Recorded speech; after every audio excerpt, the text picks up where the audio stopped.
मोरेश दादाला मिळाला असा मासा जो बरेच दिवस आम्हाला मिळालाही नव्हता. आता तो मासा कोणता आहे ते व्हिडिओच्या एंडमध्ये नक्की बघा.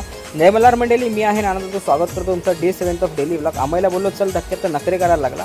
मी एकटाच गेलो, ही शेंशा झाली. ही बोटीतनं बाहेर काढत होतो कारण ही सेटिंग आम्हाला बदलायची होती म्हणून काकांनी फासे काढायला सुरुवात केली. मनोज काकांबरोबर नंतर खंडू काकासुद्धा आले. त्यांनी पण फटाफट फासे काढायला सुरुवात केली आणि जे पक्के काका त्यांनी घाऱ्या काढायला सुरुवात केली. दादा आला, लगेच बोटीतनं पाणी काढलं कारण पाऊस पडत होता. आणि मंडळी मग ही आपली मांजर आहे, ती नेहमी मला आवाज द्यायला येते. तिला वाटलं काहीतरी मी खायलाच आणलं आहे. तेवढा आपला डॉगेश बाई पण आवाज द्यायला आला. असं आहे बरोबर. लगेच आम्ही मग फाशेची सेटिंग करायला सुरुवात केली कारण जाळं समुद्रामध्ये खूप चालतात. त्यामुळे आम्ही त्यांची सेटिंग करायला सुरुवात केली आणि ऊन झालं होतं, एवढं ऊन लागत होतं. शेवटाला आम्ही बोट आपली रेडी झाली आणि मग आपली बावटेची आहे ते बांधायला केली सुरुवात कारण ह्याच्यामुळे आपली जाळाची निषेधी संपते. आणि तेवढाच आपला दादा घेऊन आला तर म्हणजे मोठा शिकाला. वादळ असल्याकारणाने तो एकटाच गेला होता एवढ्या सर्व बोटिंगमध्ये.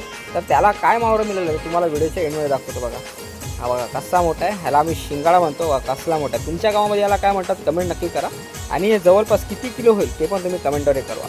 बघा असा मोठा शिंगाडा कधी बघितला आहे का, आणि बघितला असाल तर नक्की कमेंट करा आणि व्हिडिओ लाईक करायला विसरू नका. असाला भेटूया नवीन व्हिडिओमध्ये. तोपर्यंत बाय बाय.